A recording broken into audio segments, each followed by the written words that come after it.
Hi అండి, welcome back to Bindu home foods.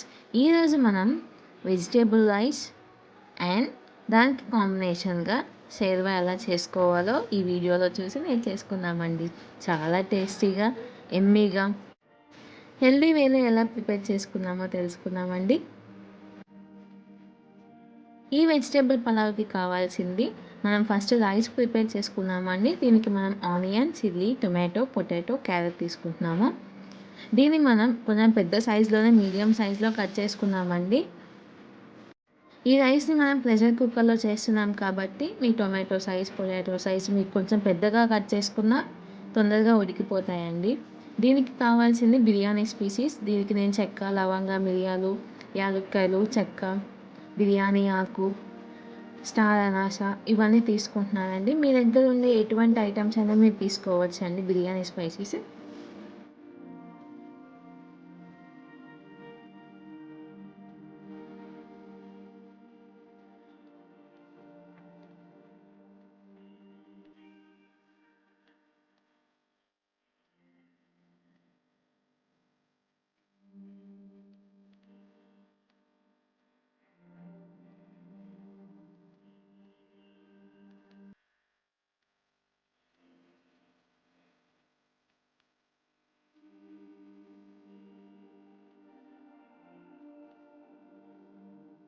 ఈ items అనేవి తీసుకొని మనం సపరేట్గా పెట్టుకున్నామండి. ఇక్కడ నేను ప్రెషర్ కుక్కర్లో ఒక 1 టేబుల్ స్పూన్ ఆఫ్ బటర్ని యాడ్ చేస్తున్నాను. మీరు బటర్ ప్లేస్లో నెయ్యి అయినా తీసుకోవచ్చు. ఇంకా 1 టేబుల్ స్పూన్ ఆయిల్ తీసుకుంటున్నానండి. ఇది కొంచెం వేడైన తర్వాత మన బిర్యానీ స్పీసెస్ అన్నీ వేసేసుకున్నాము. ఇవి ఒక 5 మినిట్స్ దాకా కొంచెం ఫ్రై అయ్యి ఆరోమా మనకి వచ్చేదాకా మనం వెయిట్ చేద్దామండి.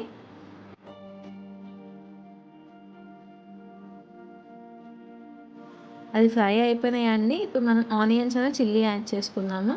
దీన్ని మామూలుగానే ఒక 80% దాకా మనం ఫ్రై చేసుకుందామండి. కొంచెం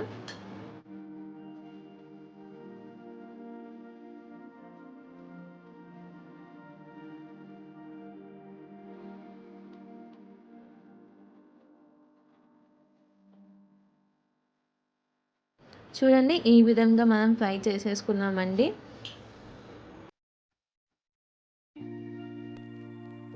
ఆనియన్స్ చిల్లీ కొంచెం ఫ్రై అయిపోయిన తర్వాత మనం ఒక 1 టేబుల్ స్పూన్ దాకా జింజర్ గార్లిక్ పేస్ట్ యాడ్ చేసుకున్నాము.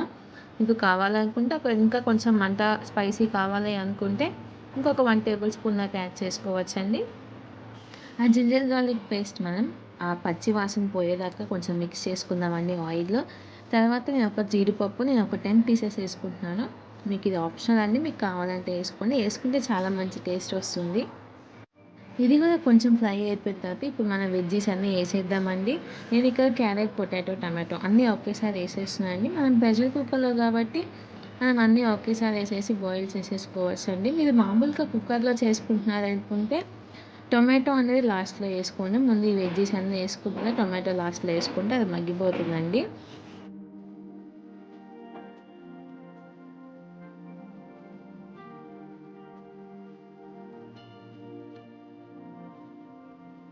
ఇవి బాగా మిక్స్ చేసుకొని ఒక 5-10 మినిట్స్ దాకా మనం బాయిల్ చేసుకుందామండి. మనం కుక్ చేసుకుందాము. నేను ఇక్కడ టేస్ట్ కోసం ఒక 1 table spoon of salt add చేసుకుంటున్నాను. కొంచెం మిక్స్ చేసుకున్నాక మీరు కాసేపు అంతే మూత పెట్టకుండా ఉంచేసి ఒక 5 మినిట్స్ దాకా అంతే వదిలేసండి. ఇది కుక్ అయ్యేలోపు మన దావత్ బిర్యానీ రైస్ని మనం వాష్ చేసి పక్కన పెట్టుకుందామండి. నేను ఇక్కడ 2 కప్ ఆఫ్ రైస్ తీసుకుంటున్నానండి, బాస్మతి రైస్. మీరు ఇక్కడ ఎనీ టైప్ ఆఫ్ కప్ కానీ గ్లాస్ కానీ యూస్ చేసుకోవచ్చు అండి. నేను ఈ కప్ యూస్ చేసుకుంటున్నాను. దీంతో నేను ఒక 2 కప్స్ ఆఫ్ రైస్ తీసుకుంటున్నానండి. దీన్ని మనం ఒక 2 టైమ్స్ వాష్ చేసి దీన్ని మనం సోక్ చేయొద్దండి. మనం సోక్ చేయకుండా వాటర్ మొత్తం తీసేసి పక్కన పెట్టుకుందాము. మన వెజిటేబుల్స్ అనేవి ఉడికిపోయినాయండి. దీంట్లో ఒక 1/2 టేబుల్ స్పూన్ కానీ 1/4 టేబుల్ స్పూన్ కానీ నేను ఇక్కడ పావు వేసుకుంటున్నానండి. గరం మసాలా పౌడర్ యాడ్ చేసుకుందాము. ఇప్పుడు మనం ముందుగానే వాష్ చేసి పెట్టుకున్న బాస్మతి రైస్ని యాడ్ చేసుకున్నామండి దీంట్లో. చూడండి, దీన్ని మనం రైస్ వేసిన తర్వాత చాలా స్లోగా జెంట్లీగా మనం మిక్స్ చేసుకోవాలండి. దీన్ని మనం ఫాస్ట్గా మిక్స్ చేసుకున్నట్టయితే మన బిర్యానీ రైస్ అనేది కొంచెం బ్రేక్ అయిపోతూ ఉండటం వల్ల మనకి ఆ బిర్యానీ సైజ్ అనేది రాకుండా కొంచెం చిన్నగా వస్తుందండి. సో మనం స్లోగా మిక్స్ చేసుకుందాము. అన్ని వెజిటేబుల్స్, రైస్, మనం వేసిన మసాలా మొత్తం రైస్కి పట్టేదాకా కొంచెం మిక్స్ చేసుకుందామండి మనం. మనం బిర్యానీ వాష్ చేసి వేసినప్పుడు కొంచెం వాటర్ అనేది ఉంటుంది కదండి, ఆ వాటర్ కొంచెం ఎవాపరేట్ అయ్యేదాకా మనం దీన్ని మిక్స్ చేసుకుందామండి. నేను ఇక్కడ 2 కప్స్ ఆఫ్ వాటర్ తీసుకున్నాను కాబట్టి 3 కప్స్ ఆఫ్ వాటర్ పోసుకోవాలి. అంటే 1 కప్కి 1½ కప్ ఆఫ్ వాటర్ తీసుకుందామండి. మీరు అది కప్ కానీ గ్లాస్ కానీ ఏదైనా కొంచెం కొలిచి తీసుకుంటే మనకి ఆ రైస్ అనేది పర్ఫెక్ట్గా వస్తుందండి. మీరు దీంట్లో చిల్లీ పౌడర్ అయినా యాడ్ చేసుకోవచ్చండి. దీనికి కొంచెం సాల్ట్ అడ్జస్ట్ చేసుకుంటున్నాను. మీరు కూడా ఒకసారి వాటర్ పోసిన తర్వాత సాల్ట్ టేస్ట్ చేసుకోండి. నేను ఇక్కడ ఇంకొంచెం టేస్ట్ కోసం లెమన్ జ్యూస్ ఒక 2 టేబుల్ స్పూన్ దాకా యాడ్ చేసుకుంటున్నానండి. బాగా మిక్స్ చేసుకుందామండి. కొంచెం వాటర్ అనేది కొంచెం బాయిల్ అయ్యేంత వరకు నుంచి మనం మూత పెట్టేసుకుందామండి. ఇంకా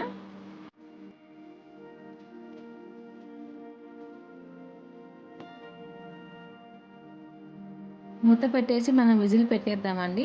దీని హై ఫ్లేమ్లో ఒక 2 విజిల్స్ వచ్చేదాకా కుక్ చేయండి. చూడండి, విజిల్ అంతా పోయింది కదండి. దీని ప్రెషర్ అంతా పోయిన తర్వాత దాన్ని మనం ఓపెన్ చేసుకుందామండి. చూడండి, మన వెజిటేబుల్ పులావ్ అనేది రెడీ అయిపోయింది. చాలా యమ్మీగా ఉందండి. మొత్తం బాయిల్ అయిపోయింది.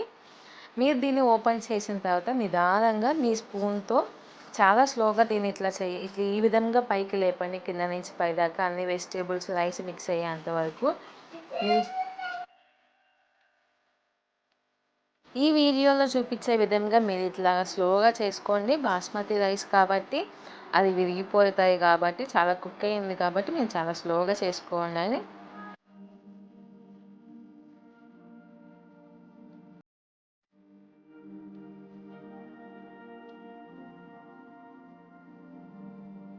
చూడండి, మన రైస్ కూడా పర్ఫెక్ట్గా కుక్ అయిపోయింది.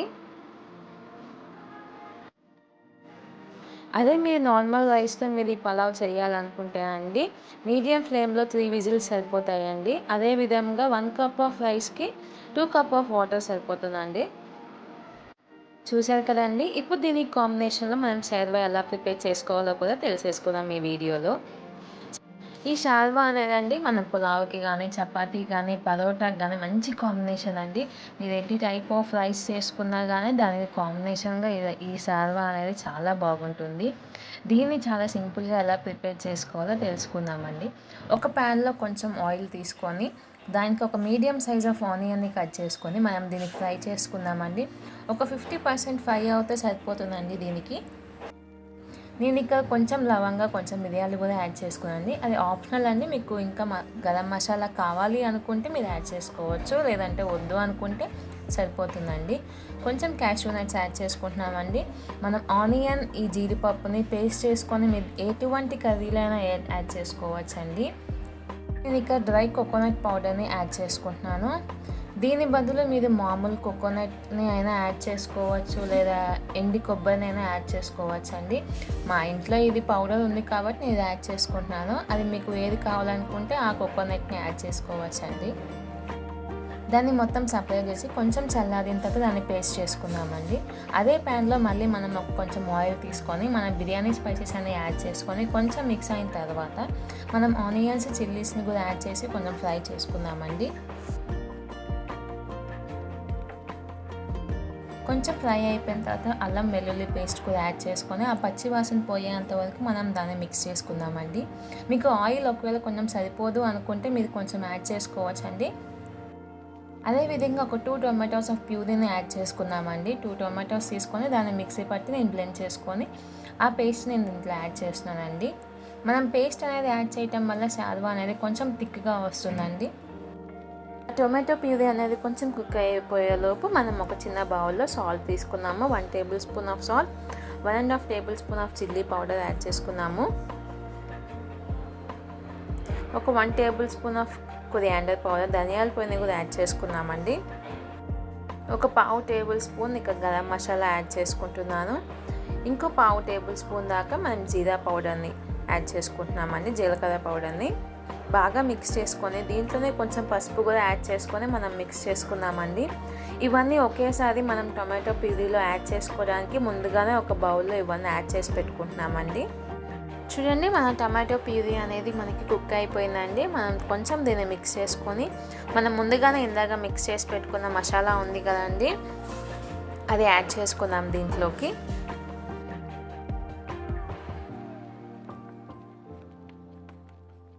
మనం మసాలా యాడ్ చేసిన తర్వాత మనకి గ్రేవీ అనేది కొంచెం థిక్గా వస్తుంది కదండి. సో దీంట్లోనే మనం ఆనియన్ పేస్ట్ని కూడా యాడ్ చేసేసుకున్నామండి. కొంచెం వాటర్ని కూడా అడ్జస్ట్ చేసుకొని కొంచెం వాటర్ యాడ్ చేసుకున్నామండి. వాటర్ యాడ్ చేసుకోవటం వల్ల మనం ఈ మసాలా అన్నీ వేసాం కాబట్టి అడుగు అంటకుండా ఉంటుందండి. సో అది మనకి మాడిందంటే ఆ ఫ్లేవర్ మళ్ళీ డిఫరెంట్గా వస్తుందండి. సో కొన్ని వాటర్ యాడ్ చేసుకొని మిక్స్ చేసుకొని ఈ మసాలా అనేది మొత్తం కుక్ అయ్యేంత వరకు కొంచెం వాటర్ యాడ్ చేసుకొని బాగా మిక్స్ చేసుకొని కొంచెం లో ఫ్లేమ్లోనే మొత్తం చేయాలండి. ఇది హై ఫ్లేమ్లో కానీ మీడియం ఫ్లేమ్లో కానీ అస్సలు పెట్టద్దండి దీన్ని. మనం ఈ పేస్ట్ కాబట్టి కొంచెం మాడిన టేస్ట్ అనేది డిఫరెంట్గా వచ్చేస్తుంది. మనం కొన్ని వాటర్ యాడ్ చేసుకుంటా మనకి అడ్జస్ట్ చేసుకుంటా ప్యూరీని బాయిల్ చేసుకుంటూ ఉందామండి. మనం కోకోనట్ కూడా యాడ్ చేసాం కాబట్టి అండి నేను ఫస్ట్లో స్టార్టింగ్లో 1 టేబుల్ స్పూన్ ఆఫ్ ఆయిల్ తీసుకున్నాను కదండి. మనం ఈ కోకోనట్లో కూడా ఆయిల్ వస్తుందండి. బాగా కుక్ అయ్యేటప్పుడు మనం సిమ్లో పెట్టుకున్నామంటే ఆయిల్ అనేది బయటకు వస్తుందండి. సో అందుకే ఆ ఫ్లేవర్ కూడా కోకోనట్ నుంచి మనకి బయటికి రావాలి అనుకుంటే మీరు సిమ్లోనే పెట్టుకొని ఇదంతా చేసుకోవాలండి. చూసారు కదండి మన గ్రేవీ అనేది కుక్ అయిపోయింది. సో ఇప్పుడు 1 గ్లాస్ ఆఫ్ వాటర్ని యాడ్ చేసుకున్నాము. అంటే 200 ml ఆఫ్ వాటర్ అండి. మనం దీన్ని బాగా మిక్స్ చేసుకున్నామండి. లంప్స్ లేకుండా మనం మిక్స్ చేసుకున్నాం దీన్ని. బాగా మిక్స్ చేసుకున్నామండి. మరీ ఎక్కువ వాటర్ని యాడ్ చేసుకోవద్దు. వాటర్ అనేది ఎక్కువ యాడ్ చేసుకుంటే మనకి ఈ షార్వా అనే థిక్నెస్ మనకి రాదండి. సో వాటర్ని 200 ml దాకానే యాడ్ చేసుకోండి. మరీ ఎక్కువ యాడ్ చేసుకోవద్దు. కొంచెం సాల్ట్ అడ్జస్ట్ చేసుకుందామండి. మీ టేస్ట్కి తగ్గట్టు మీరు సాల్ట్ యాడ్ చేసుకోండి. ఆల్రెడీ మన వెజిటేబుల్ పలావ్లో కొంచెం సాల్ట్ ఉంటుంది కాబట్టి దానికి దీనికి కొంచెం కాంబినేషన్గా మీరు సాల్ట్ అడ్జస్ట్ చేసుకోవాలండి. దీనికి ఈ థిక్నెస్ అనేది సరిపోతుందండి షార్వాకి. మన షార్వా రెడీ అయిపోయిందండి. ఈ వెజిటేబుల్ రైస్ అండి నార్మల్గా తినడానికైనా చాలా బాగుంటుంది. మీ పిల్లలకి లంచ్ బాక్స్లో కానీ మీ హస్బెండ్కి కానీ మీకు కానీ మీ ఆఫీస్కి బాక్సెస్ కానీ సెట్ చేసుకోవడానికి చాలా ఈజీగా క్విక్గా అయిపోతుందండి. వితిన్ 10-15 మినిట్స్లో మొత్తం అయిపోతుంది. నా యూట్యూబ్ ఛానల్లో ఇంకా వెరైటీస్ ఆఫ్ రైస్ ఇంకా వెరైటీస్ ఆఫ్ ఫుడ్స్ ఉన్నాయండి. ట్రై చేయండి ఒకసారి. మీరు కూడా ఒకసారి నా ఛానల్కి సబ్స్క్రైబ్ చేసుకోండి. Thanks for watching. Please like, share and subscribe. Have a nice